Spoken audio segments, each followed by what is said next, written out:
to the third Wellbeing Chats with People Like Us project. So the People Like Us project is hosting a series of wellbeing and mental health chats with our partners from West London NHS.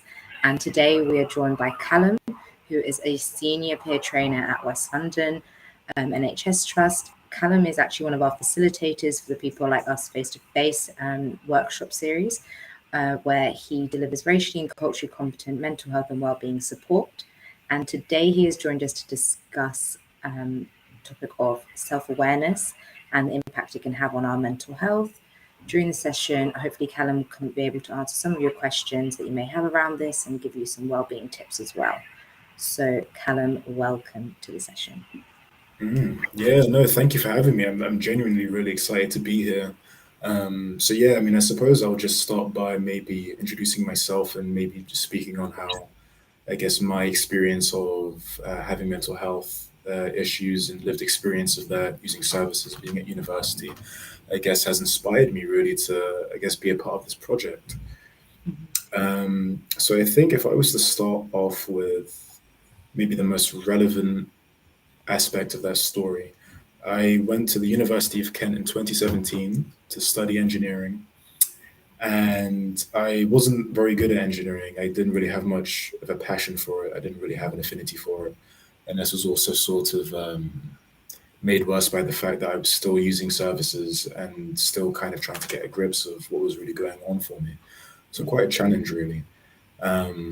But incidentally, I happened to meet a psychotherapist at the university in my first year who ran workshops on mindfulness, and the emphasis there was to build awareness of yourself. Um, and at first, I always thought that was kind of an odd idea because I'd sort of taken self-awareness as a given. I just thought like, well, I am self-aware, like what do you mean? I think what I sort of realized as I went along to these sessions was that there were so many things that I kind of took for granted that were happening in the background that made me realize there's so much about what I do each day that I don't actually actively think about. And some of that can be quite useful, really. But then on the other hand, it can also be maybe detrimental if I'm thinking that I'm doing these things on some sort of impulse and I'm not really aware of them. Sometimes it can almost be quite difficult to realize, oh, like, why am I here? How did I get here? What do I expect to get out of this? And again, I think when you go to university, especially as it's, I think in the UK, such a like institutionally kind of, again, sort of normalized thing, you just do it. It can be quite easy to kind of just go with the flow and not really actually question about to yourself really about, who am I really to be going to university in the sense of, who am I to really be here doing this? Do I see myself doing this? Am I the type of person who would want to do this? And that's not sort of like a critical, sort of harsh question you impose upon yourself, but rather it's a kind of, I'd say, like a compassionate inquiry to sort of understand, if I don't know myself, then how can I ever know what I'm really doing, really? And I think the more I delve deeper into the mindfulness and a lot of the self-awareness, and I would practice this process called self-authoring. I suppose I'll speak on that later. But the more I did that, the more I realized I'm actually a lot more interested in mental health, psychology, and well-being than I ever was with engineering. And I almost sort of, in some ways, kind of hit a crisis point where I realized that this newly found self-awareness I had was at odds of everything I was sort of doing by default. And I guess I was tasked with the choice of, do I continue living the way I do out of sort of, necessity and obligation, and maybe other reasons that can be difficult to name, or do I really sort of take ownership for the decisions I make and try and live a life that I guess, as far as I'm concerned, is actually worth living by my own values that I've defined by virtue of my self-awareness, I suppose.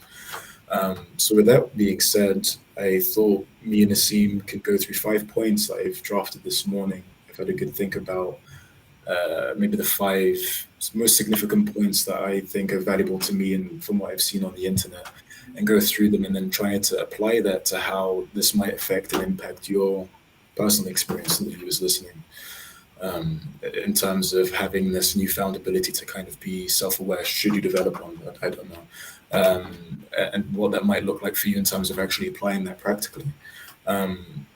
So I have 5 points. I thought I'd go through them maybe one by one if anyone would like to participate in the chat actively. I guess that's okay. And then I guess, yeah, Naseem, if there's like any point you'd like to stop me and ask a question, then yeah, please feel free. Great, thank you. Okay, excellent. So I also mentioned a concept of self-authoring. And I think this actually links in nicely with why I'm here today, really, to be talking about self-awareness, because I believe self-authoring as a concept was developed by a clinical psychologist and his colleagues in Canada. And I think it was developed with the understanding that there was a cohort of people in university, especially BAME men, who, for whatever reason, for cultural reasons, for socioeconomic reasons, would go to these institutions without really a clear sense or direction as to why they would be going to these institutions. And that was found to not be so useful in the way of actually having any sort of concrete sense of like resilience or self-determination, because it was almost as if like you get into it like a year in and you realize I actually don't even know why I'm doing this. Like, oh my God, what a waste of time. I'm going to drop out. And then it was understood by these psychologists that if we can actually encourage and prompt some of the students who have this problem to self-author, which was sort of like an index of questions of, why are you here? How do you feel? What are your thoughts on this? What are you looking to get out of that? What do you value? What are your strengths? What are your weaknesses? Trying to kind of enmesh all of that together to, I guess, create a construct, maybe a tool, you might say, of actually making a decision that you're happy to live by. The idea being that if you can actually come up with a decision that's inherent to your own personal beliefs and values, you're more likely to stick with it. So that leads me on to the 5 points of self-awareness, where again, it's almost sort of like developing a sense of yourself and a continued quest of inquiry into developing sort of some sort of knowledge base as to, well, I like doing this, I don't like doing that, this is how I feel about this, so on and so forth, to a point where I think when you do make decisions, there's not as much anxiety associated with it, because you can say to yourself, well, at the end of the day, I'm not psychic. I can't predict the future. I don't know if this is something that I will know for sure would be a good decision, but at least given the information I have available to me now, it does seem like a good idea. So that being the case, I'll commit to it. And that's fundamentally what you can really do, because none of us can predict the future as much as we might like. So it's about, I might not be able to control those variables external for myself, but at least intrinsically, I can define and account for these variables. So yeah, I think with that explanation out of the way, I'll begin with the 5 points. So the first point I've listed here is the aspect of a primary self-concept. So I suppose with this point, I've thought it best to maybe prompt the listeners into thinking about what that means for them, and then thinking about what that really means about why they're there at university. So if I was to link this back to my own experience of university, I suppose you might think of your primary self-concept as like a sense of ego. And I guess sometimes ego is sort of this thing that's kind of dismissed as something that should just sort of almost be extinguished and kind of put to an aside room. I think in my own mental health journey, and from what I've just like learned out of like a process of just like self-improvement and self-education on this stuff, I think ego is something, whether we like it or not, we all live with. And more often than not, it determines our behavior in ways that we might not be aware of if we're not aware that we have an ego. So if I was to give an example of what this self-concept to me looks like and what it meant for me at university, I knew deep down that I wanted to be doing work in mental health and I wanted to study psychology. That's just what I like. That's what I've always enjoyed. And I went to engineering at Kent maybe for less relevant reasons than that, which was that I went to the University of Kent to study engineering because it was sort of the technical degree that always nets you income. My dad thought it was a good idea. I wanted to move away from my parents, so I just went. But that's, although a valuable reason, perhaps maybe a more superficial reason than deep down me realizing and knowing wholeheartedly that that wasn't really for me and I wanted to study psychology.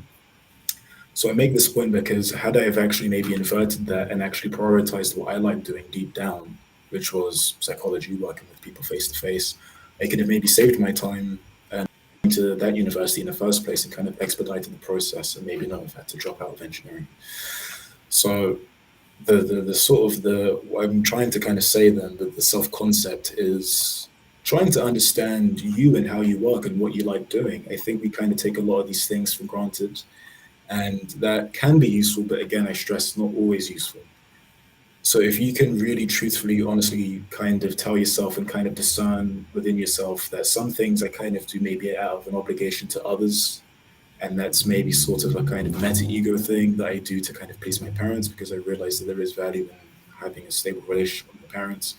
But although that is important, if I am not true to myself first, then in some way it doesn't really matter if I believe I am true to others. If I'm not true to myself, it's almost sort of like a chain of priorities where if the first link isn't robust and strong, you could almost think it's just a matter of time before the other links come away, really. So yeah, I can't stress that enough. I do think it is very important to have some sort of process of self-inquiry, some sort of mindfulness practice, I guess, to kind of just give yourself a moment to really get to know yourself. I think a lot of people these days like to perform yoga, mindfulness, religion can also be very useful.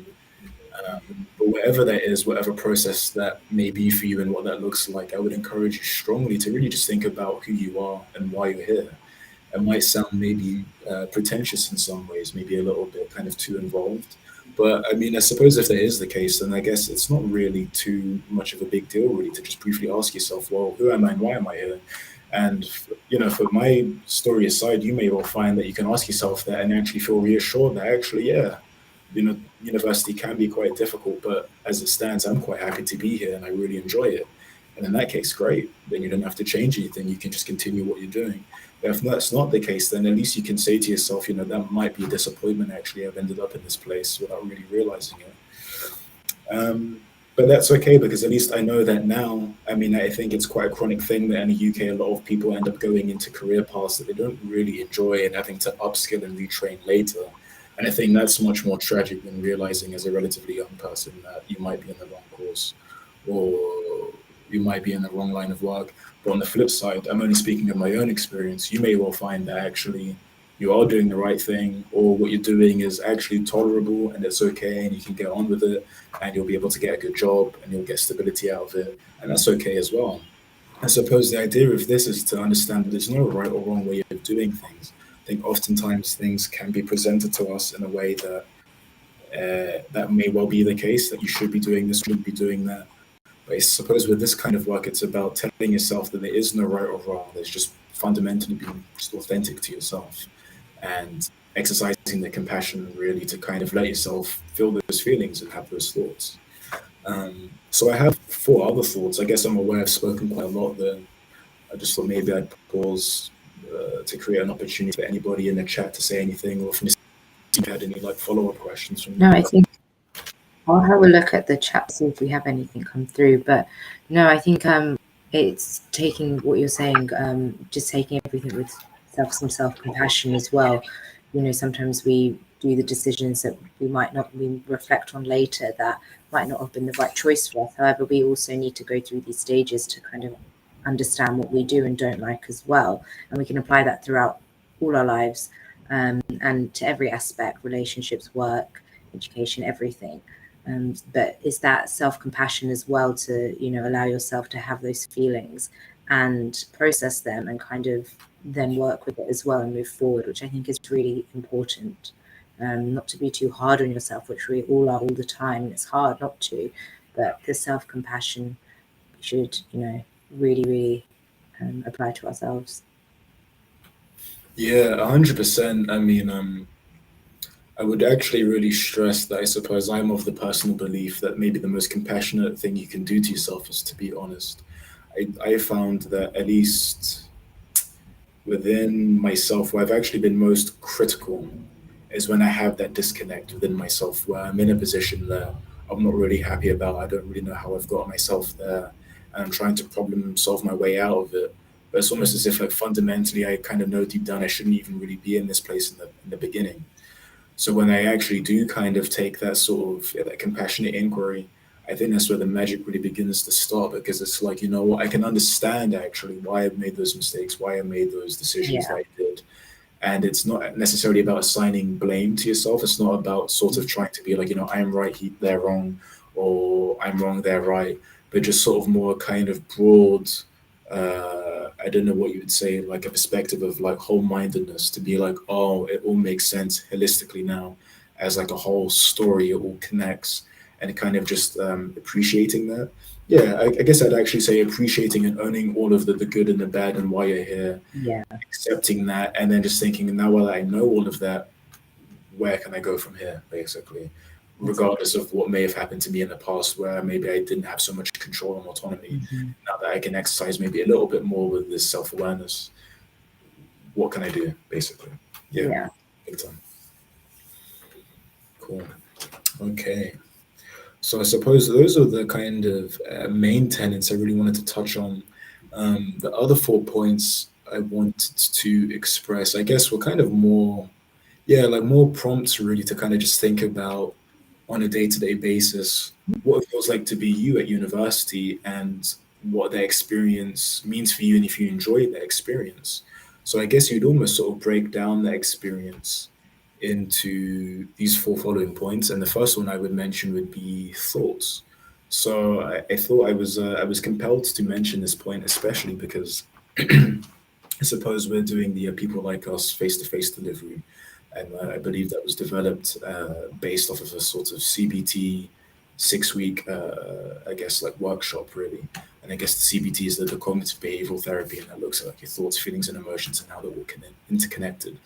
I think where a lot of mental health issues can kind of stem is when we're almost sort of not aware, not really connecting to our thought processes, where if we're feeling overwhelmed and our thoughts are just sort of completely overwhelming us, I guess you might even say it's somewhat redundant, but in the way that you might think like, my thoughts are overwhelming me and I feel like I don't even have any control or ownership over those thoughts. They're just like negative, or they don't really make sense, or they're somewhat disconnected from what's going on in my environment. I guess you might ask yourself, well, then, what thoughts would I like to be thinking? And in fact, on the flip side, are my thoughts actually productive? And they may well be. And then you might ask yourself, what is it then for me when I have a productive thought? What does that look like and where does it get me? And I guess thinking about, regardless of what type of thought you have, again, exercising that compassion, but to just realize, when I think like this, what result do I gain? I might be justified in these thoughts, but are they getting me to where I want to be? And you may well find that, yes, you have like a healthy soul, sort of somewhat grounded, I don't know what you'd say, like process and like inquiry and in a monologue in your head. But you may well find that your thoughts are maybe more negative than you would like. And I guess from there, now that you've identified that problem, maybe you can think to yourself, well, maybe I should reach out to the counseling support at my university. Maybe I need to speak to my friends. Maybe I need to have a really serious conversation with my family. And I think all of these hard decisions that sometimes we kind of put off can actually be made a lot less scary once you kind of get to the root problem, where you think like, these other things that I might be putting off, say maybe deadlines or someone I'm living with who I don't get on with. And that can be quite harrowing of an experience, really, when you just feel stuck and there's just like constant pressure. But when you just think to yourself, like, it makes sense that I think like this and I'm okay to think like this, but could I be thinking more positive thoughts? Could I be thinking thoughts that maybe give me the outcome that I desire? Do I need to be so critical of my thoughts? Do I need to kind of be kinder to myself? Do I need to maybe be a bit more firm with myself? And again, I suppose it's about really just sort of like unpicking what it is that you do each day, and realizing that if you have this goal, are my thoughts in alignment with that goal? Maybe it doesn't matter so much. Maybe my thoughts can just be there in the background. I can just get on with my day. That's fine too. But I guess it's about maybe giving yourself some sort of legitimacy, and maybe almost sort of the grace to just think, whatever I'm thinking, it is valuable, but maybe there's a few adjustments I can make. I might not have to be so radical of an adjustment. Um, so that I was all think I had. yeah, to kind of um, look at your thoughts and kind of what is the purpose when you're being critical to yourself, or if it is a negative thought, kind of thinking how is that going to impact you and how are you going to move from that as well, which is really key, because we have so many thoughts in one day in just a minute. So it's a really nice thing to kind of apply to yourself when you're going through something, and kind of looking at where can we go with this and what does this mean really. And then if it is something, seeking the help or making the actions that would be able to change the thoughts that you're having as well. Mm. Yeah, no, that's exactly it. I mean, yeah, no, there was something you mentioned there that sparked a thought in my head actually, but I kind of lost the train of thought. But no, I would agree wholeheartedly. I mean, I think it's about like, um, yeah, just having like maybe a kind of taking a step back, like a breather, Yeah. and just thinking like, does everything kind of like add up here between like my thoughts and feelings and emotions, or is there something out of sync, and is there something that needs to be corrected? Yeah, yeah. That's it in essence, really. Um, so that actually brings me quite nicely onto the next point, which is feelings. And I guess I mention this because I think sometimes the way we feel is only really maybe brought up with quite extreme sensations in the body. But I think about what it feels like for them when they're in a lecture. Are they happy there? Are they excited? Are they stimulated? Are they someone who would like to raise their hand and participate actively? Are they someone who's maybe a little bit more shy, wouldn't like to say anything? And if that's the case, then why is that? Are there feelings of maybe that I don't want to come off a certain way? I want to seem as if I'm intelligent, but maybe I don't feel confident or comfortable to talk on this given topic. Is it because maybe I'm not revising enough? And then if that's the case, if I'm not revising, why is that? And I think with this kind of line of inquiry, I think a sort of psychological concept that comes to mind is that idea of like self-sabotage, really, where it's like you're trying to kind of get to point B, but from where you're starting, there's almost sort of no good, because it's like, I think so many students who I knew who maybe struggled with university didn't really like the process of university. And I think that's something important to address, because I think for a lot of people that is the case. It is maybe an obligation that kind of just gets you to where you want to be at work. But then other people I knew really enjoyed the actual process of the day to day of university, the studying, the late nights, the social situations, the going to lectures, the talking to professors. And again, I stress the point that there's no one way to feel about any of that. Again, it's just, I suppose, the session really is just us to try and prompt the students to maybe again understand the thoughts and the feelings and emotions around these events, to I guess hopefully provide a deeper insight that may or may not change the course of where they'd like to go for the better. Or even if should it be the case that nothing changes, at least you can feel maybe more reassured, maybe more confident. So when you are at university, you can think, what, again, it's difficult, but deep down, when I really think about it, I do feel good about it. And I guess in that way, those two things actually link together quite well, because your thoughts can be quite powerful actually in terms of influencing your feelings and your thoughts. So you can almost sort of say to yourself, I might feel drained and exhausted and like frustrated by these deadlines, but let me just remind myself that actually it's a massive privilege for me to be here. I've worked quite hard. And that can therefore influence your feelings and your emotions in quite a positive way, really. So that's all I had to say on the aspect of feelings. Yeah. Uh, mm, No, I think what you're saying is just how we should be, how everyone could apply thoughts, feelings, and emotions, and how they all intertwine with how we, manage our day to day. So it's just a good way to kind of just everyone to link back and think about these things. mm. Yeah, exactly. I mean, I guess in terms of maybe more practical advice, in terms of what this might look like for you, I think I already mentioned stuff like like mindfulness or yoga. But I would say Yeah. maybe more fundamental than that. I think any kind of process where you're sort of maybe taking like less cognitive load out of those maybe like more fear centers and ruminative centers in your mind, and focusing more on that the prefrontal cortex, the kind of more positive problem solving part of your brain, really, to kind of just sort of think and realize that things can be a challenge. I can process them maybe in the background in a way that can be fun and stimulating. Or should I actually take like a firmer line of inquiry? Maybe I can just journal once a day. Maybe I can actually make this sort of like a fun, inquisitive thing. It doesn't have to be sort of like a grueling sort of like acquisition to myself. It can Yeah. just sort of be a more of a just like a thing that you do that kind of, if anything, helps you sort of put your thoughts down on paper. Outlet. Yeah. Exactly. Because Hmm. I think more often than not, oftentimes, I mean, I think, the average person might have like 20 to like 100,000 thoughts in a given day. To kind of productively make sense out of all of that is pretty difficult, actually.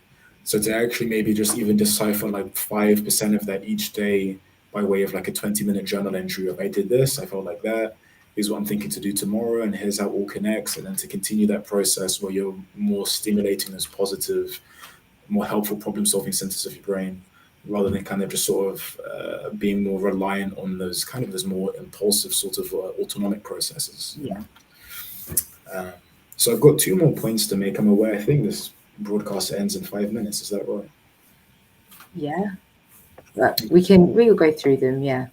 No problem. Okay, I'll try and keep the time as best I can. So, I suppose the other 2 points I think we've already kind of tangentially touched on, really. But I think they are relevant to mention nonetheless. And the penultimate point I wanted to address was sensations within the body. So, I mean, I know for me, when I had a deadline or I was in an exam, my physical frame, my body, my structure, I would have, butterflies, nausea, sweating, tingles, all of these kind of things that, on the one hand, are kind of just sort of normal. This is how humans sort of deal with excitement and arousal and rise to challenges. But then I actually thought to myself, is this level of physical anxiety that I'm feeling on a day-to-day basis healthy? Or even if it is, do I want to feel like this on a day-to-day basis? You may or may not want to. And it might even just be worth saying to yourself, I might feel like this and it's uncomfortable, but maybe even start to acknowledge that these physical sensations are a necessary part of our physiology and what it means to be human, really. So, I mean, I guess, again, I mentioned that out of personal experience, but I guess I'll bring it back to maybe some helpful exercises where, again, these sensations are going to be there with us, whether we like it or not, really. So I guess acknowledging that and then thinking about what that means for you in terms of, cognitively, can I think about these sensations and just notice them? Maybe I actually don't have to resist the anxiety I'm going through, but rather maybe I can actually just sit and breathe deeply and calmly for 5 minutes and kind of let that feeling of anxiety sort of just wash through me. Or maybe I can see it as, oh, you know what, I'm actually maybe not anxious, but I could frame it in a way of I'm excited. I'm like here at university feeling anxious because ultimately I want to perform well. I'm here because I really care and I realize what stakes are at a place. And then could you almost sort of then change the relationship you have with your anxiety in a more positive framing of I'm trying to psych myself up actually to be able to do this task well. And can you feed into that? Can you lead into that more so rather than just feeling almost maybe anxious or resentful of anything? Um, so that's all I really had to mention with those bodily sensations. Um, I've got one more point, but I'm just wondering if you wanted to say anything, Nassim. No, I think, like you said, it's acknowledging those sensations as well. Sometimes I've been in situations where like I'm nervous and I'm, my heart's beating. You're kind of like, what's happening? But actually, it is natural, and you're allowed to feel like that and go through those processes as much as it makes you uncomfortable. So it's just nice to hear and that these are we should be riding these emotions and seeing them and appreciating them as well. Mm. Yeah, that's exactly it. I mean, I'm reminded of a quote I really like by, I think, the chap who pioneered a lot of the mindfulness practice here in the West, John Kabat-Zinn, who mentioned quite eloquently that we can maybe, if our thoughts and feelings within ourselves is almost sort of like an ecosystem or maybe like waves in the ocean. We can't just like force the waves in the ocean to stop when we feel like it necessarily, but we can certainly learn how to kind of skillfully surf and swim through them in the way that can actually make us feel quite skillful and as if we have some sort of mastery over these feelings that, despite anything that might be going on externally that I can't control, internally, at least I can process it and I can be aware of these things in a way that can actually be quite a useful protective factor. Um, That's a very okay. nice quote. It's good. Huh? Yeah, I Yeah, wish I could do it to myself, but no. yeah. Yeah, It's always easier. Oh, yeah. well, So yeah, nice one. I yeah, just had thank you. one more point. Yeah, go on. Sorry, yeah, yeah. I guess it was just sort of emotions. I mean, again, I feel like maybe we've covered everything already, actually, in terms of like being aware of certain processes. But I guess I'd maybe make one distinct point for emotions because I think, again, maybe the way we sort of just feel emotionally may be distinct from what we feel like up here and like within our body. But just like, are we how aware are we generally of what emotion we are currently experiencing? And again, if there's like a chronic pattern of I'm actually maybe constantly anxious or I'm constantly low mood or I'm actually constantly quite happy and jovial, again, from there you can sort of come to your own conclusions really. Um, and then therefore maybe make a more informed decision. And I suppose in that sense, what you should or shouldn't do thereon maybe doesn't matter so much, so long as you've actually taken some form of like emotional inventory on yourself and realized, maybe my mood is up and down, maybe it's stable. It doesn't really matter, but at least this is how I emote every day. And again, now that you have maybe like more of an understanding into like why or why you don't do these things, again, it gives you like another sort of piece of the puzzle in terms of developing the picture of what actions you should or should not take, really. And yeah, I think that's it. Uh, I suppose I could go on, but those are all the notes I had written.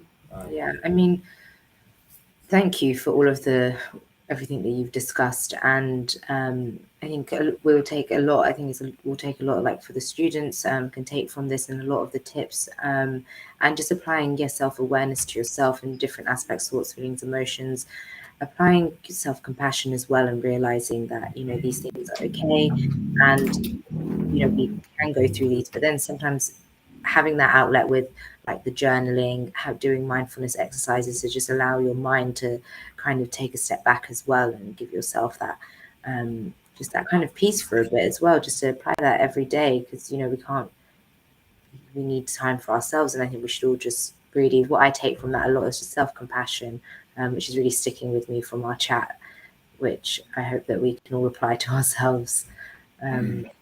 Yeah. So thank you so much for joining us today. It has been really insightful, and really appreciate it. And we really appreciate your involvement in the project.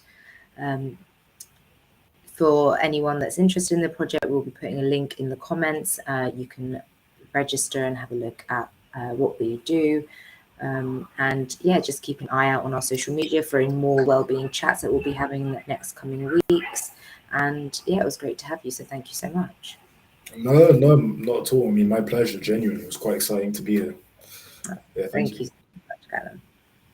No worries. All right, then. Thank you. Thank you. Bye.